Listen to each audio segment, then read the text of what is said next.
तो हमें सबसे पहले ये समझना पड़ेगा कि आखिर ज्ञान होता कितने प्रकार का है। क्योंकि इस संसार में तमाम गुरु, इस संसार में तमाम पंथ, इस संसार में तमाम संप्रदाय चल रहे हैं। कोई किसी पंथ में जुड़ा है, कोई किसी पंथ में जुड़ा है, कोई किसी धर्म में जुड़ा है, कोई किसी धर्म में जुड़ा है। सब अलग अलग गुरु धारण करके बैठे हैं, अलग अलग ज्ञान लेके बैठे हैं।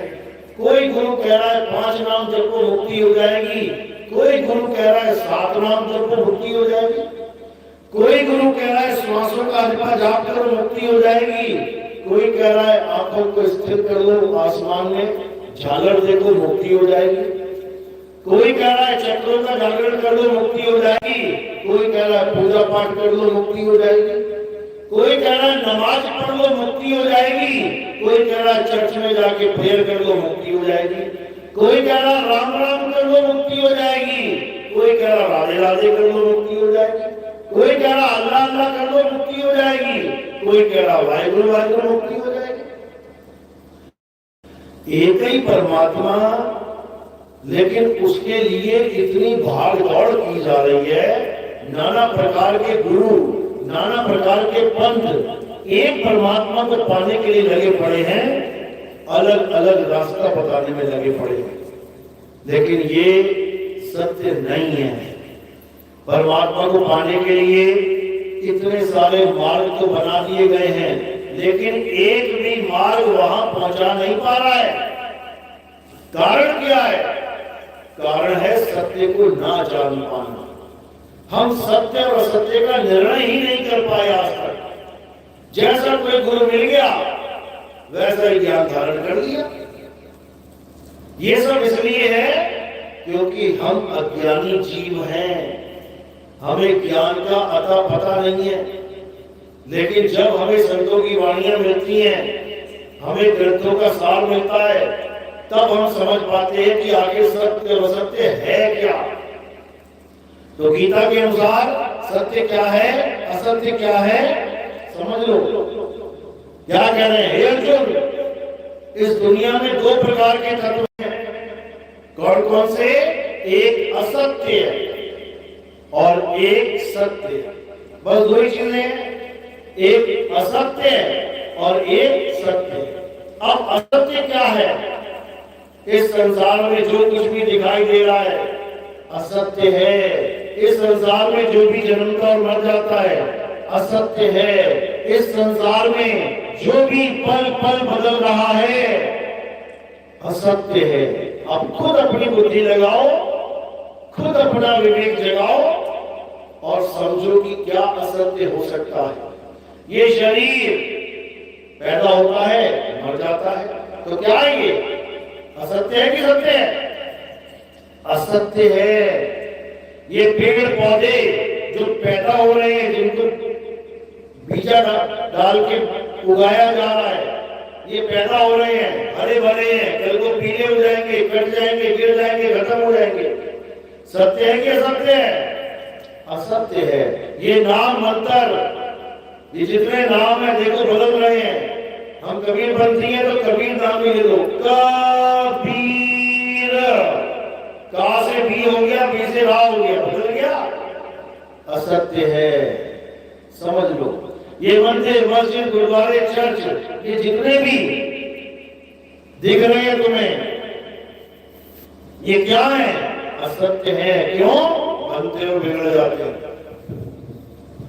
अब इसी को समझना है।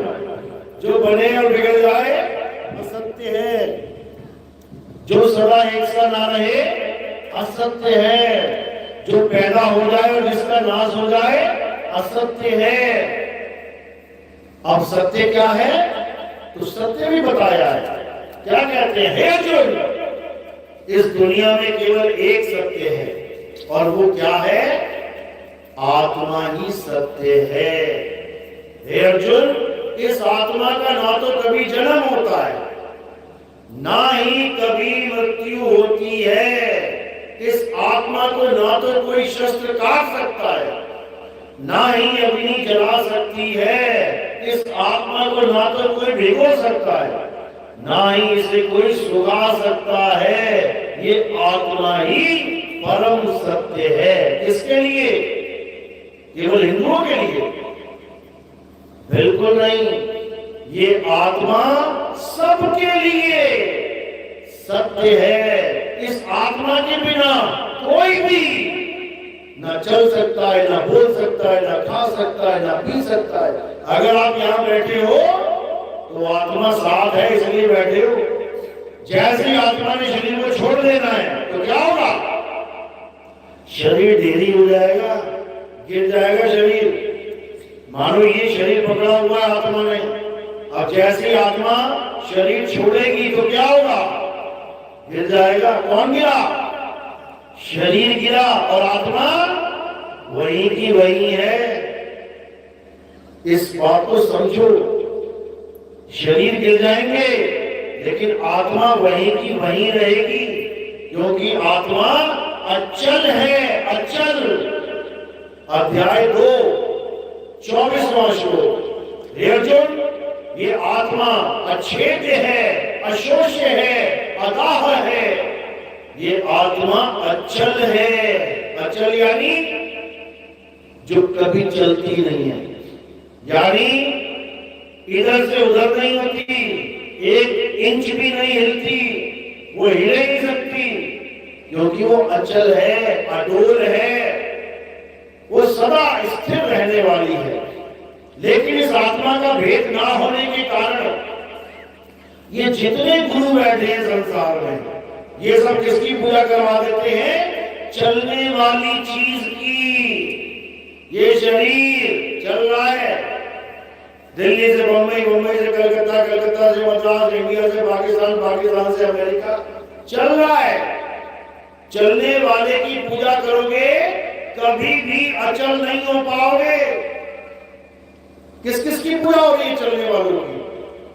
राम जी चलते थे, श्याम जी चलते थे, हनुमान जी चलते थे, शंकर जी चलते थे, माता दुर्गा चलती थी। ये चलने वालों की पूजा हो रही है। जबकि गीता क्या समझा रही है? हे अर्जुन, पूजा केवल और केवल अचल आत्मा की होनी चाहिए। उसी अचल आत्मा में सब जीवों को स्थिर होना है। ये जीव क्या है?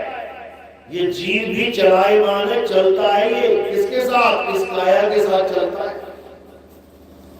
जहां जहां काया वहां वहां जीव। तो इस जीव को, यानी इस चलायमान, इस चलने वाले जीव को क्या करना है? अचल आत्मा में स्थिर कर देना है। बस इतना सा काम है और कुछ नहीं करना। कोई दिया अगरबत्ती नहीं, कोई पूजा पाठ नहीं, कोई हवन यज्ञ नहीं, कोई परिक्रमा नहीं, कोई नदियों में स्नान नहीं, कुछ नहीं। कोई नमाजें नहीं, कोई कुराने नहीं, कोई पाठ पठन नहीं, कुछ नहीं। कोई अरदासें नहीं, कोई मंत्र जाप नहीं, कुछ नहीं। बस 2 चीज है, एक अचल आत्मा और एक चलने वाला जीव। चलने वाले जीव को अचल आत्मा में, यानी परम आत्मा में स्थिर कर लो। इतनी सी कहानी है केवल। अध्याय 3 17वां श्लोक यही समझा रहे हैं। क्या कह रहे हैं? पढ़ो। भगवान ने आंखें दी है, भगवान ने बुद्धि दी है, भगवान ने साक्षरता भी दे दी, पढ़ने लिखने का भी हुनर दे दिया। अभी भी नहीं पढ़ पाए तो क्या 84 लाख में जाके पढ़ोगे? किसी हिंदू को पूछो कभी गीता पढ़ी है क्या? गीता तो नहीं पढ़ी। गीता तो नहीं पढ़ी तो क्या करता है? मंदिर जाके भोग लगा के मन्नत मांग लेता हूं। अरे मन्नत मांगने की थोड़ी नहीं आए थे कृष्ण जी। कि कृष्ण जी आप तुम्हारे बैंक बैलेंस, तुम्हारी मकान दुकान, तुम्हारे घर बार संभालने के लिए आए थे कि तुम्हारे बच्चों की रक्षा करने के लिए आए थे? कृष्ण जी मेरे बच्चों की रक्षा करना, अरे अभिमन्यु की रक्षा की कर नहीं पाए।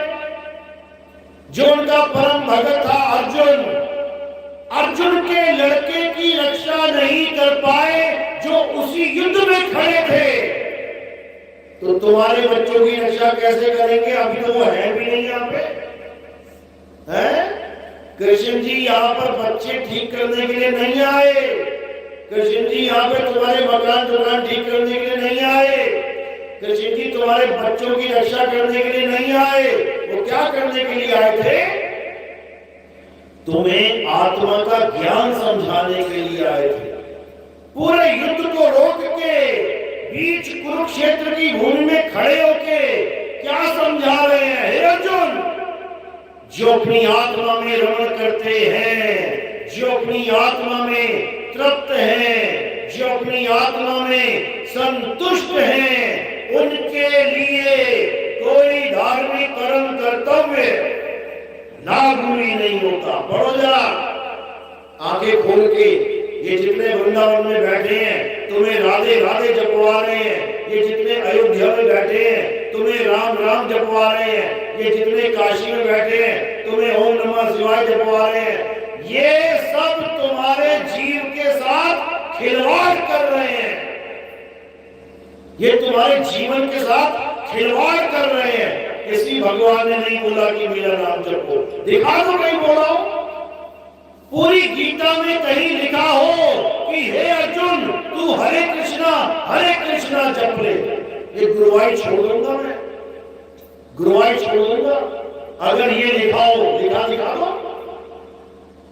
गीता में केवल आत्मा के बारे में जानकारी दी जा रही है। हे अर्जुन, ये आत्मा अजन्मा है, नित्य है, शाश्वत है, यही परम पूजनीय है। इस आत्मा के अलावा कोई भी शरीर पूजनीय नहीं है, पूजनीय नहीं है। लेकिन आज केवल शरीरों की पूजा, शरीरों की पूजा, शरीरों की पूजा में पूरा जीवन बीत रहा है। पता है कि ये हार मास हार बाल का शरीर है, नाशवान है, फिर भी पूजा पूजा पूजा पूजा। और चाहिए क्या था? आत्मा आत्मा आत्मा। ये आत्मा ही सत्य है। इसी आत्मा के अनेक नाम दे दिए गए हैं। किसी ने इसे आत्मा कह दिया, किसी ने इसे परम आत्मा कह दिया। इसलिए कहते हैं आत्मा सो परमात्मा। किसी ने इसे वाहिगुरु कह दिया, किसी ने इसे अल्लाह कह दिया, किसी ने इसे गॉड कह दिया, किसी ने इसे यहोवा कह दिया। नाम एक ही है, लेकिन उसके नाम अलग हैं। नाम यानी परमात्मा। परमात्मा को ही नाम कहते हैं। जब हम गुरु के पास जाते हैं ना, गुरु जी मुझे नाम दान दो, तो नाम का मतलब कोई अक्षर नहीं होता कि गुरु जी मुझे हिंदी के अक्षर दे दो जपने के लिए। अगर कोई अरब देश का चेला है तो कहेगा गुरु जी मुझे अरबी के नाम दे दो जपने के लिए। कोई अंग्रेज चेला है तो कहेगा मुझे अंग्रेजी के नाम दे दो जपने के लिए। नाम ये नहीं है जो तुमने समझ लिया है, नाम ये नहीं है जो तुम मान बैठे हो। नाम क्या है? नाम ही परम पिता परमात्मा है। इसीलिए हम कहते हैं गुरु जी हमें नाम दान दो, यानी हमें परमात्मा का ही दान दे दो, हमें और कुछ नहीं चाहिए, परमात्मा ही चाहिए, उसका दान दे दो, यानी परमात्मा के ज्ञान का दान दे दो, जो मीराबाई को रविदास जी महाराज ने दिया था। जात पात नहीं देखी मीराबाई ने। उस समय राजपूत रजवाड़ों की कोई आम औरत नहीं थी। कौन थी? रानी। मीराबाई एक रानी थी। और जब वो परमात्मा की खोज में निकली तो उसे रविदास जी महाराज मिले। रविदास जी महाराज कौन सी जात के थे? जिसको आप लोग कहते हैं हरिजन है जी, शूद्र है। रविदास जी महाराज उस वक्त कहां बैठते थे? काशी में। काशी गढ़ था ब्राह्मणों का। कबीर साहब रविदास जी महाराज उस समय वहां बैठे हुए थे जब मीराबाई आई। ब्राह्मणों ने सोचा रानी आई है, राजस्थान की रानी आई है, हमसे दीक्षा लेगी, हमारे चरण धो के पिएगी, हमारी शिष्या बन जाएगी, लेकिन हुआ क्या, वो रविदास जी महाराज की ईर्ष्या बन गई, खलबली मच गई सब में, हाहाकार मच गया कि ऐसा कैसे हो गया। अरे वो शूद्र जिसको मंदिर में घुसना तक अलाउड नहीं है, जिसको वेदों का पाठ करना अलाउड नहीं है, उससे नाम लेके रानी उसकी शिष्या बन गई। जहर तक पिला दिया था मीराबाई को। लोग कहते हैं कृष्ण जी की भगत थी इसलिए जहर पिला दिया। अरे सारी दुनिया ही कृष्ण जी की भगत थी, क्यों नहीं जहर पिला देते एक दूसरे को। कृष्ण जी की भक्ति करने का मतलब जहर पीना नहीं था, रविदास जी की भक्ति कर रही थी इसलिए जहर पिलाया गया कि इसने तो हमारी मां की कटवा दी। सारे राजा महाराजा राम जी और कृष्ण जी के जो पुजारी थे, अगर वो भी राम जी कृष्ण जी की पूजा करती रहती, जहर पिलाने का मतलब ही नहीं था। जहर इसलिए पिलाया गया क्योंकि एक ठाकुर राजपूत घराने की रानी ने एक शूद्र रविदास जी महाराज से नाम दीक्षा ले ली। खलबली मच गई, समझो। लेकिन क्यों ली, कारण क्या है? क्योंकि उसको मुक्ति चाहिए थी, जन्म मरण से मुक्ति। उसको ये मान बढ़ाई नहीं चाहिए, ये लोक लाज नहीं चाहिए थी। उसने लोक लाज को किनारे कर दिया और क्या बोली, पायो जी में नाम रतन धन पायो, वस्तु अमोलक दी मेरे सतगुरु, कृपा कर अपनायो। पायो जी में नाम रतन धन पायो। नाम रतन, रतन का नाम नहीं, ध्यान से समझना इसको। नाम रतन यानी मैं जो नाम ले रहा हूं वो एक रतन है, लेकिन बाकी जो गुरु के दे रहे हैं वो क्या है, वो रतन का नाम दे रहे हैं। नाम रतन और रतन के नाम में जमीन आसमान का अंतर है। कैसे? नाम रतन का मतलब होता है नाम रूपी रतन, यानी नाम एक रतन है, नाम एक वस्तु है, जैसे हीरा एक वस्तु है। अब तुम हीरा लेने जाओ किसी गुरु के पास, वो तुम्हें हीरा ही दे दे, तब तो तुम धन धन हो जाओगे। लेकिन अगर तुम जाओ हीरा लेने और गुरुजी हीरे का नाम दे दे, जाओ बेटा घर में जाके जब हीरा हीरा हीरा हीरा हीरा, मिल जाएगा हीरा, मिल जाएगा? कभी नहीं मिलेगा। आज के गुरु तुम्हें हीरे का नाम दे रहे हैं, जबकि देना क्या है? देना हीरा है, देनी वस्तु है, लेकिन दे वस्तु का नाम देते हैं। अब क्या करें? अब सारी उम्र जपते रहो, मरते रहो, सड़ते रहो, गलते रहो, उसके बाद 84 में चलते रहो, कोई पूछने वाला नहीं। बाबा जी को इससे कोई मतलब नहीं है तुम गधे बने कि सुअर बने कि तुम बैल बने, कोई मतलब ही नहीं है। बस तुम्हें नाम पकड़ा दिया और वो भी तुम्हारा मनपसंद। पूछते हैं बेटा कौन सा भगवान अच्छा लगता है? मुझे राम जी अच्छे लगते हैं। तुम बेटा जपो राम राम राम। तुम्हें कौन सा भगवान अच्छा लगता है? मुझे शंकर जी अच्छे लगते हैं। तुम बेटा जपो ओम नमः शिवाय, ओम नमः शिवाय। तुम्हें बेटा कौन सा भगवान अच्छा लगता है? मुझे तो कृष्ण जी अच्छे लगते हैं। तुम जपो बेटा हरे कृष्णा हरे कृष्णा। ऐसा बेड़ा गर्क कर दिया हमारे देश में इन लोगों ने कि क्या बताया जाए। कभी ऐसा भी होता है क्या कि तुम किसी सब्जी वाले के पास जाओ, सब्जी वाला पूछे क्या चाहिए, तुम कहो जी मुझे लौकी चाहिए। जाओ बेटा घर में जाके जपो लौकी लौकी लौकी। तुम्हें क्या चाहिए? मुझे आलू चाहिए। जाओ बेटा घर में जाके जपो आलू आलू आलू। मूर्ख बना दिया इन लोगों ने, मूर्ख। जबकि चाहिए क्या था? हमें उस वस्तु का ज्ञान चाहिए जो वस्तु हमारे पास पहले से है, और उस वस्तु का नाम क्या है? आत्मा। इसीलिए कबीर साहब समझा रहे, जल में नींद प्यासी, मोहे देखत आवे हासी, आत्म ज्ञान बिना नर भटके, कभी काबा कभी काशी। कहते जिस वस्तु को तू चाहता है वो तेरे पास पड़ी है, लेकिन तुझे पता नहीं है। अब क्या करना है? अब ऐसा गुरु धारण करना है जो तुम्हें उस वस्तु का ज्ञान दे दे। नाम नहीं दे, नाम तो तुम्हें पहले से पता है, राम राम राधे राधे अल्लाह अल्लाह वाहिगुरु वाहिगुरु गॉड गॉड, कौन सा नाम नहीं पता तुम्हें, तो गुरु धारण करने की क्या जरूरत है? घर में बैठो नाम जपते रहो। अरे गुरु नाम नहीं जपवाता, गुरु ज्ञान देता है, ज्ञान।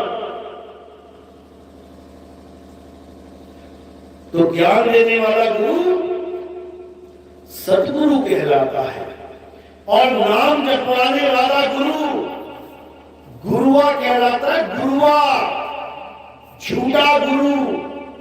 तो साहिब समझा रहे हैं, घर घर मंत्र देख फिरत हैं, ये माया के अभिमाना, गुरुआ सहित शिष्य सब बूढ़े, अंतकाल पछताना, साधो देखो ये जग बौराना। कबीर साहब समझा रहे हैं कि जो गांव गांव में घूमते रहते हैं ना गुरु लोग, और जब उनके पास जाओ, गुरुजी नाम दे दो नाम दे दो, तो कान में कोई फूंक मार देता है, कोई कान में राम बोल देता है, कोई कान में अल्लाह बोल देता है, कोई कान में हरे कृष्णा बोल देता है, और तुम्हें लगता है कि तुम्हें नाम मिल गया। कभी नहीं। नाम कोई अक्षरों वाला नाम होता ही नहीं है। नाम कोई शरीरों की पूजा, शरीरों का ध्यान होता ही नहीं है।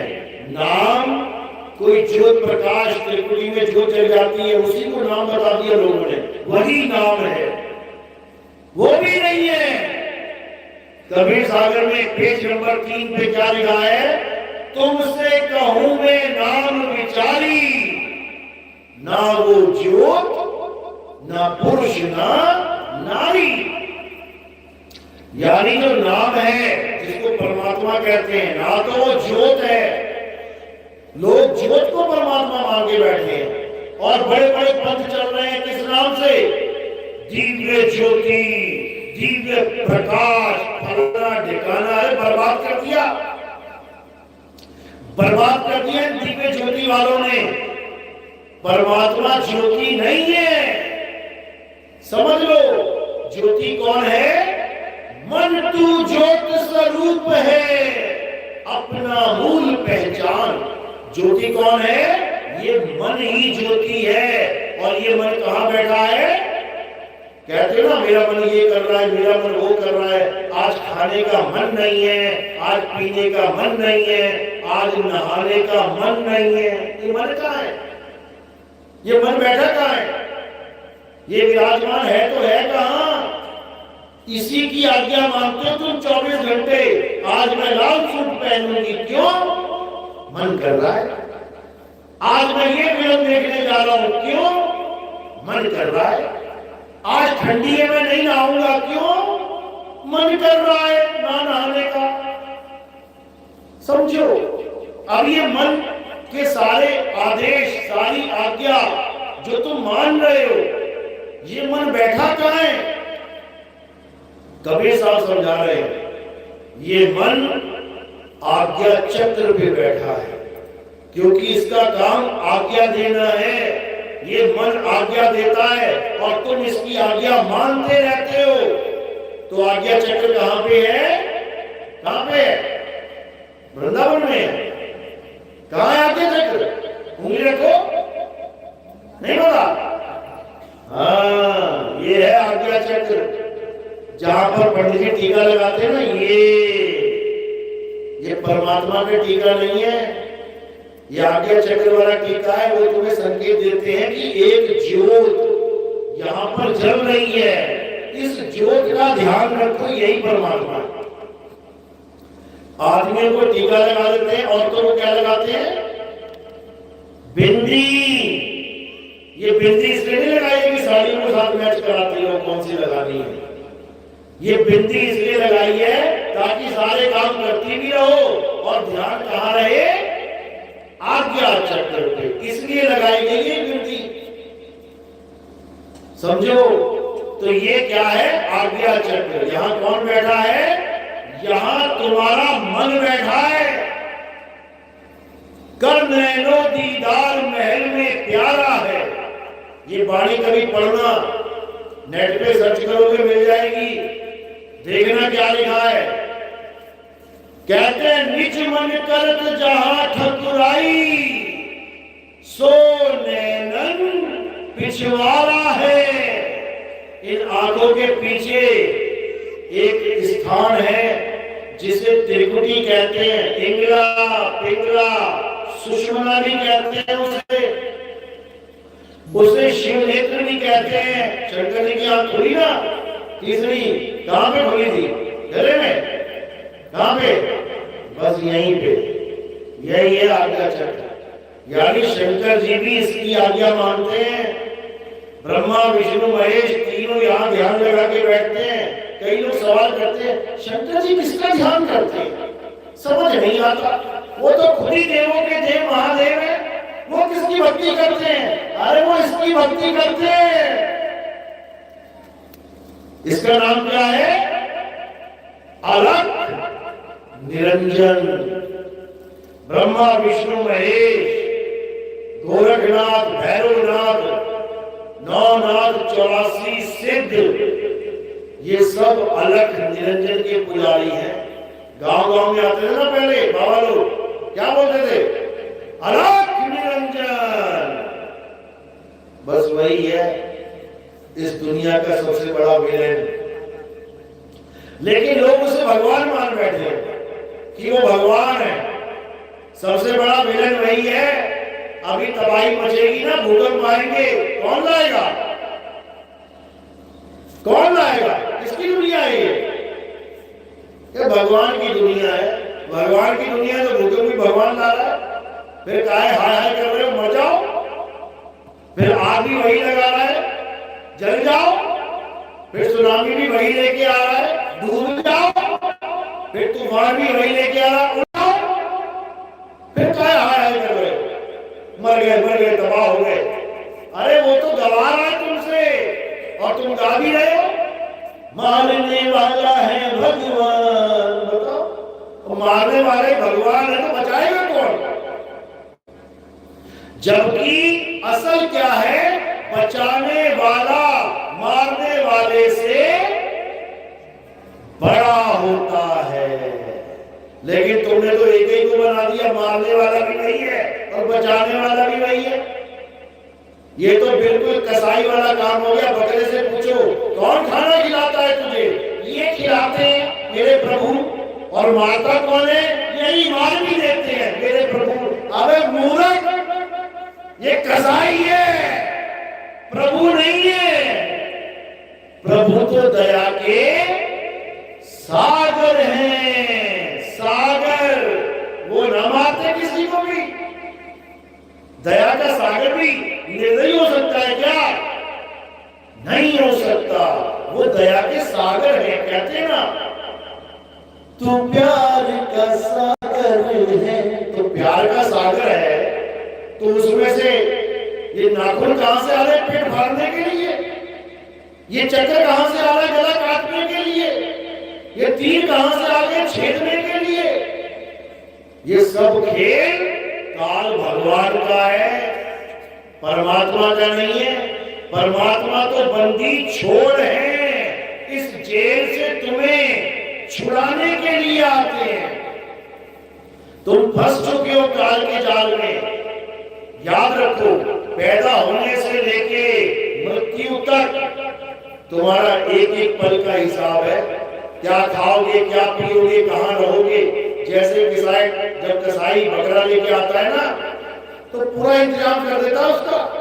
ये बकरा क्या खाएगा, सुबह को, दोपहर में क्या खाएगा, शाम को क्या खाएगा, रहेगा कहाँ, ठंड लगेगी तो उसके ऊपर बोरा भी डाल देंगे, कोई बात नहीं।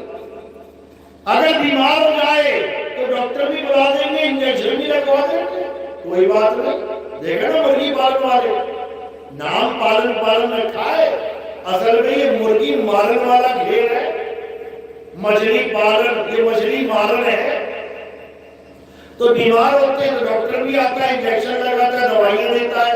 और मुर्गियां सोच रही है कितना प्रभु प्यारा है हमारा, देखो हमारी बीमारी भी नहीं देखी जा रही इससे। तो और जब चलाएगा ना छुड़ियां, तब समझ में आएगा ये प्रभुता की कौन था।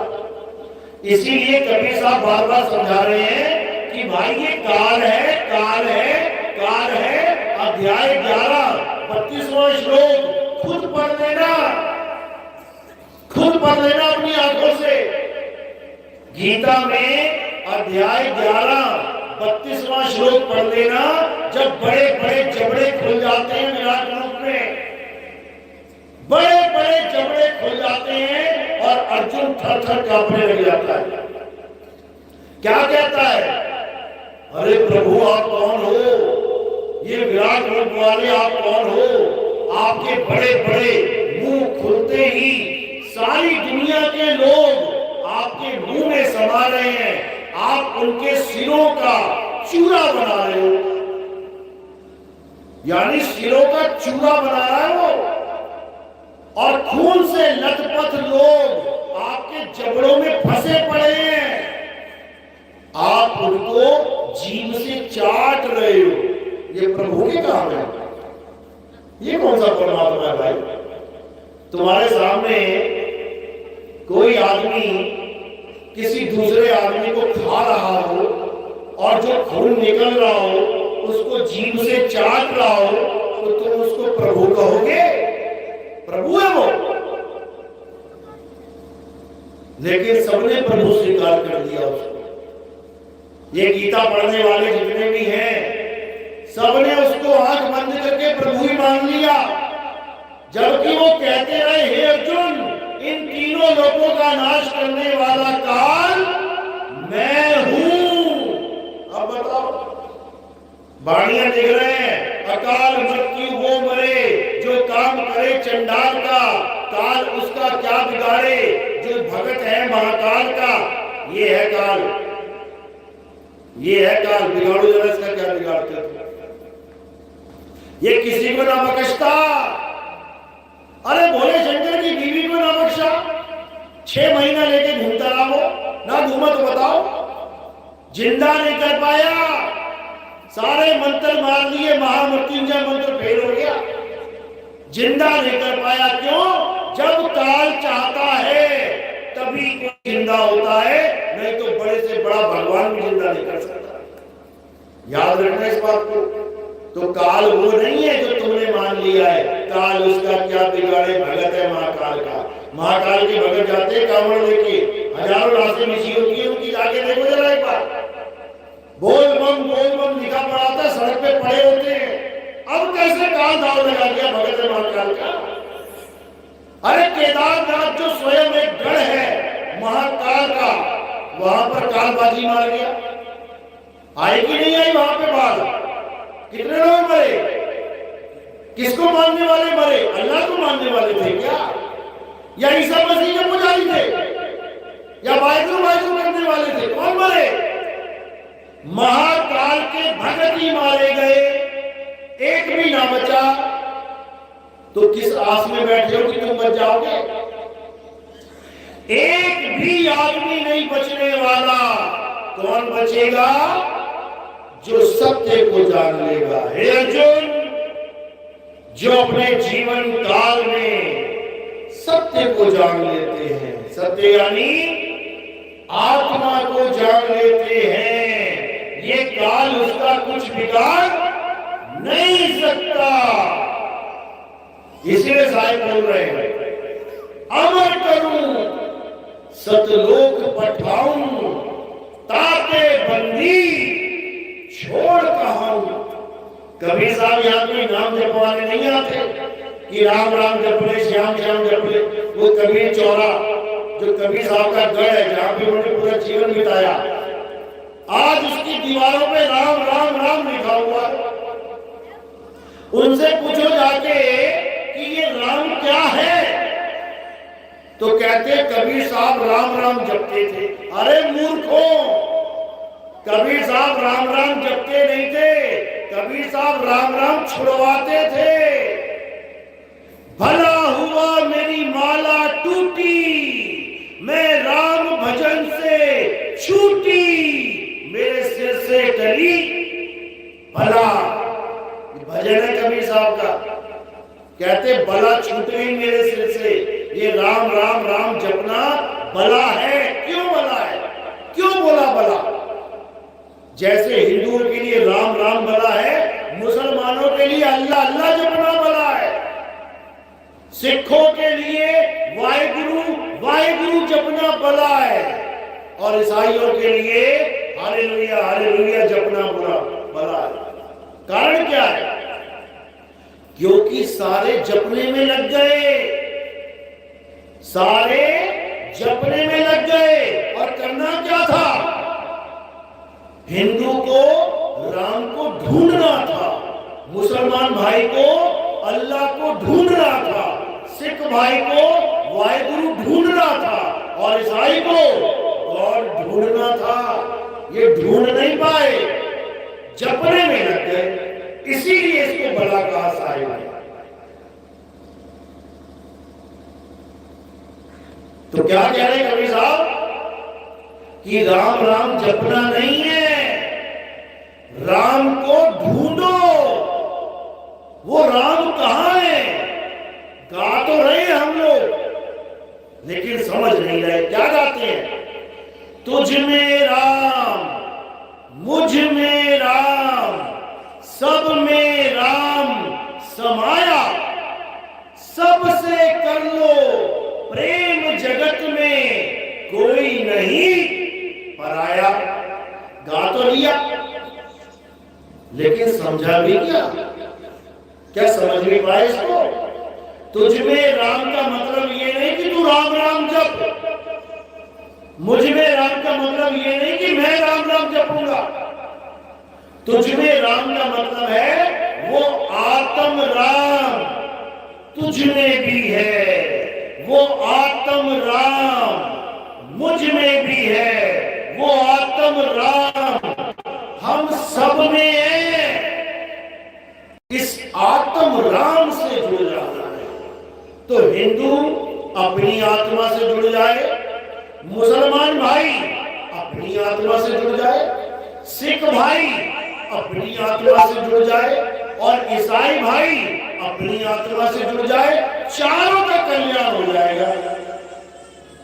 ना हिंदू जान पा रहा है कि आत्मा क्या होती है। मरने वाला बुढ़ा 100 साल का, उससे जाके पूछो, बाबा जी आपने खूब मंदिरों में पूजा करी, बाबा जी आपने खूब यात्राएं करी, बाबा जी आपने खूब नाम जपे, थोड़ा आत्मा के बारे में बता दो कैसी होती है। बता देगा बाबा, जीवन में कभी नहीं बता पाएगा। कोई भी इंसान अपनी आत्मा के बारे में नहीं बता सकता कि आत्मा कैसी होती है। आत्मा के सहारे चल सकता है, खा सकता है, पी सकता है, नाच सकता है, गा सकता है, सब कुछ कर सकता है, लेकिन आत्मा होती क्या है कैसी, ये कभी नहीं जान सकता। ये कब जान पाएगा? अध्याय 4 34वां श्लोक क्या कह रही है गीता? हे अर्जुन, अगर तू इस सत्य को जानना चाहता है, अगर तू अपनी आत्मा को जानना चाहता है, अगर तू इस परम तत्व को जानना चाहता है, तो क्या करे? तुम किसी तत्वदर्शी संत की शरण में जाओ, दंडवत करके, प्रणाम करके, छल कपट से रहित होके उनसे जिज्ञासावश आत्मा का ज्ञान प्राप्त करो। तत्वदर्शी संत की बात करी है। ये मंत्र जपियों की नहीं।